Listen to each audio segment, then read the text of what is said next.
Former President Bill Clinton made a campaign stop at Elon University on Wednesday afternoon, speaking in support of his wife, Senator Hillary Clinton's campaign for the Democratic presidential nominee.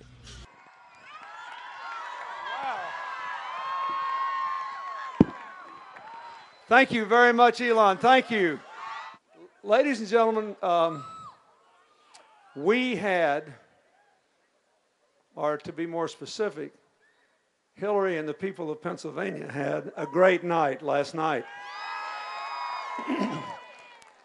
She won a 10-point victory, carried 61 of 67 counties, and was outspent almost $8 million on television.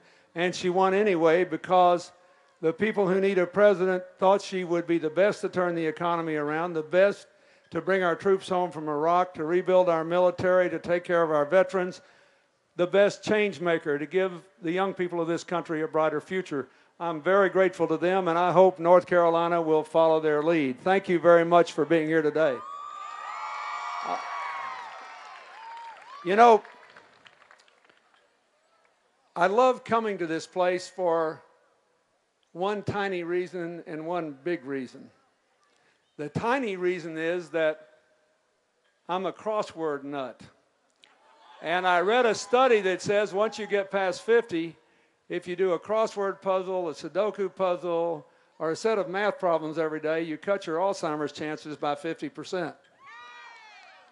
Anytime you see a clue in a crossword puzzle that says North Carolina College, the answer is always Elon. Thousands showed up for the event in front of Fonville Fountain and waited patiently to hear the former president address the crowd. Because when I ran for president back in 1992, we went out to small-town America on bus tours.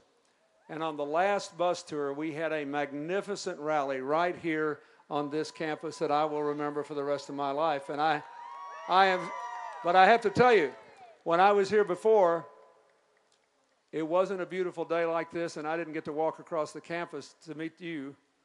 This is one of the most beautiful places I have ever seen in my life. I wish I could go back to school. Now, let me talk a little bit about this coming election. North Carolina is the largest state still to vote. And aren't you glad your vote will count? And I hope you think we should count the votes of every American who has participated in this process. This is really important. And a big decision is facing the American people. We're now down to 3 candidates, 2 Democrats, 1 Republican. And in a funny way, all 3 of them are truly historic figures. The 42nd president spoke on several issues facing the country, including the economy, high gas prices, and the cost of college tuition. The 4 reasons are these. Number 1, rising energy prices. You see it mostly at the pump. I got a sign here that says, help Hillary, $84 a week in gas just to go to my work and her school. Okay, that's the first thing. Second, you see it in rising food prices because that's being driven by energy. The average family will pay $450 a year more for gasoline this year and more if you drive further, and $250 to $300 more for food. Second big problem we've got is exploding health care costs and declining coverage. And just let's do a test here, and I want you to remember this. Raise your hand if you know somebody without any health insurance. Now look around this crowd. There is no other wealthy country on earth where you would get that response. None. Not one. Nobody even asked the question because every other country at our income level has already found a way to cover every single person with affordable health care. The third big crisis is that about 1 million of your fellow Americans, and maybe as high as 2 million, and their families are facing mortgage foreclosures. Because in the 1990s, we had 22.7 million new jobs. In this decade, just 5 million. That's why wages are flat. That's why most Americans think they're in a recession. You got flat wages, college costs up 75%, health care costs double, energy costs up $2,000 before you have to get hit with this year's gasoline and food bills. 22.7 to 5. So what happened? Almost 8 million people worked their way from poverty into the middle class in the 90s. That is the American dream. In this decade, 5 million people fell from the middle class back into poverty, most of them while they were working full time. That's the American nightmare. Clinton ended his speech with a story about a trip he took to Ghana. He shared the impact a woman left with him after talking to her on his way back to the U.S. So I'm leaving the country. I'm on the tarmac of the airport, and there is one woman, not a million, one, screaming at me, "Don't go, don't go," and she's waving something.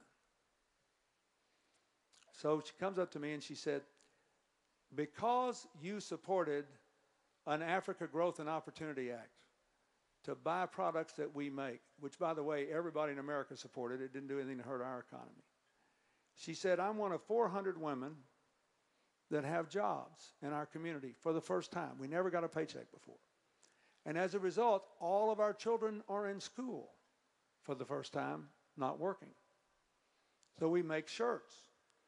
And you changed our lives forever. So here's your shirt." Now, I took that shirt home and I put it in an open shelf in my closet. Every morning, this morning when I got up, I look at that shirt. And it reminds me that that woman is not mad at America. She does not want her kid to grow up to fight in an African tribal war.